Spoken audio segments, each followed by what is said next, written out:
안녕하세요. 기업 실적 분석 떠먹여드리는 차트개미입니다. 이번 시간에는 재무제표 기초용어를 정말 쉽게 설명해드리도록 할게요. 그 전에 저의 소개와 투자관이 궁금하시면 전편 영상을 시청해주세요. 본격적으로 들어가기에 앞서 한 가지를 안내해드려요. 제가 앞으로 설명드릴 때에는 최대한 쉽게 축약할 거예요. 그래서 엄밀한 학문적인 정의에는 미치지 못함을 양해 부탁드려요. 이제 다시 본론으로 들어가 볼까요? 시작은 재무제표를 왜 파악해야 하는지에 대해 얘기해 보겠습니다. 재무제표는 기업의 정기보고서에 포함되는 문서로 기업의 대표이사가 정확성에 대해 확인한 장부입니다. 예를 들어 가운데 사진은 삼성전자의 2020년도 1분기 분기보고서에 대해 대표이사가 직접 서명한 확인서인데요. 만약에 재무제표가 회계처리 기준을 위반하여 작성 공시된 경우 외관법은 관련자를 징역이나 벌금 등에 처하도록 정하고 있습니다. 이처럼 정기보고서와 그 중에서도 특히 재무제표는 높은 신뢰도가 보증되기 때문에 논리적인 투자를 지향하는 우리 투자자 입장에서는 활용할 수 있는 최고의 투자 근거 중 하나입니다. 그래서 우리는 재무제표를 분석하지 않을 수 없는 것입니다. 이제는 재무제표가 무엇인지 차근차근 들여다볼까요? 재무제표라는 말 많이 들어보셨을 것 같은데요. 재무제표란 말 그대로 재무와 관련된 여러 가지 표라는 뜻입니다. 재무라는 것은 돈이나 재산과 관련된 것이라고 보시면 될 것 같고요. 재무제표에는 재무상태표, 손익계산서, 현금흐름표 등이 있는데요. 오늘 우리는 재무상태표와 손익계산서를 쉬운 예를 들어서 간단히 알아보겠습니다. 이제 설명을 위해 농산물 도매를 하는 A기업을 가정해 보겠습니다. A기업은 2020년 1월 1일에 창업을 했고요. 기업의 재산으로는 회사 건물 7억짜리가 있고 현금은 3억이 있습니다. 이러한 재산을 갖추기 위해 사장님 자기 돈 5억에 은행 빚을 5억 내서 자금을 조달하게 되었습니다. 이제 많이 들어보셨을 용어인 자산 부채, 자기자본에 대해 알아보지요. 자산이란 쉽게 얘기하면 회사 재산이고요. 아래표에서 현금과 회사 건물이라고 보시면 되겠습니다. 그리고 부채란 타인의 돈으로 조달한 내역을 말하고요. 아래표에서는 은행 빚이라고 보시면 되겠습니다. 마지막으로 자기자본, 자본은 기업 자신의 돈을 의미하고요. 보통 자산에서 부채를 뺀 나머지 금액을 의미합니다.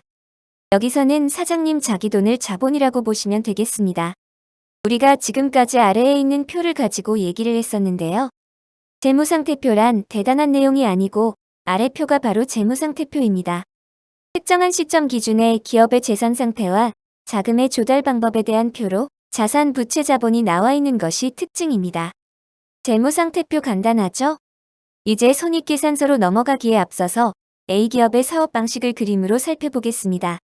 A기업은 소매점이 사과를 주문하면 미리 계약이 체결된 농가에서 사과를 사서 운송업체를 통해 소매점으로 직배송해주는 도매업을 하고 있습니다.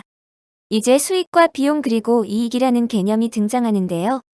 수익은 기업이 번 부분, 비용은 기업인 쓴 부분, 이익은 순수하게 번 부분으로 수익에서 비용을 빼서 계산합니다. 그리고 우리는 수익과 수익에서 비용을 제하고 나온 이익을 보통 실적이라고 표현합니다. 이제 A기업의 수익과 비용을 구분해 볼까요? 소매점에서 A기업의 사과를 주문한 금액 4억 원은 수익이고요. 그 외에 쓴 돈들은 비용들로 구분할 수 있겠습니다. 여기에는 농가에서 사온 사과값, 사과 운송료, 본사 직원 급여 등이 포함됩니다. 이제 우리가 일반적으로 관심 있어 하는 실적들의 종류를 살펴보면요. 매출액, 영업이익, 순이익 등이 있습니다. 매출액이란 비용을 빼기 전 사업으로 번 부분 전체를 의미하고요. 영업이익이란 매출액에서 회사의 사업과 관련된 비용을 빼고 순수하게 번 부분을 의미합니다. 그리고 순이익이란 영업이익에서 사업과 관련 없이 벌거나 쓴 부분을 반영하고 세금도 빼고 최종적으로 순수하게 번 부분을 뜻합니다. 이제 A기업의 손익계산서를 보겠습니다.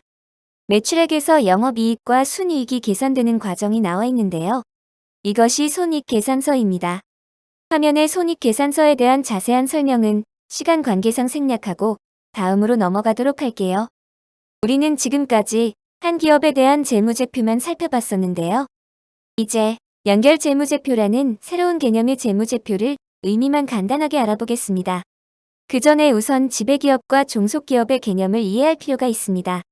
어떤 기업이 다른 기업의 지분을 50% 초과해서 보유할 경우 지배관계가 생긴다고 하는데요.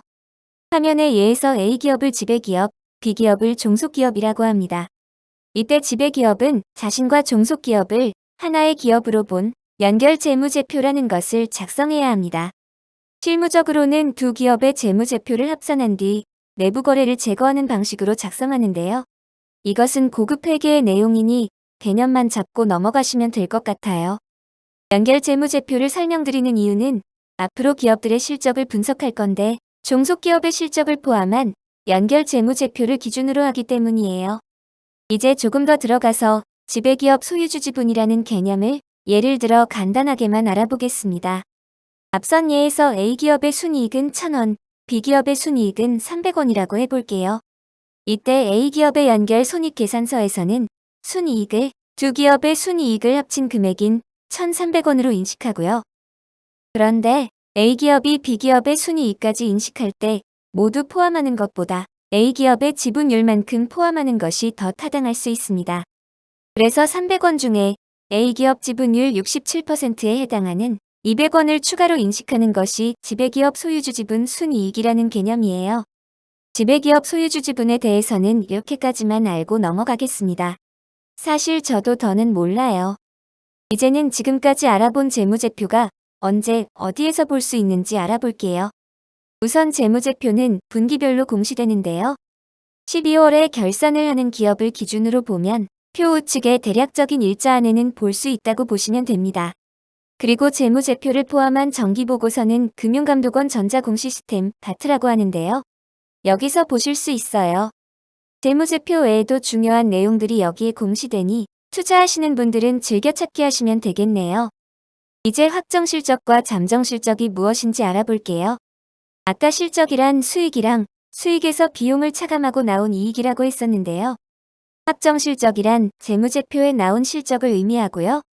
잠정실적이란 확정실적 공시 이전에 미리 공시된 실적으로 공시하는 것이 기업의 의무는 아닙니다.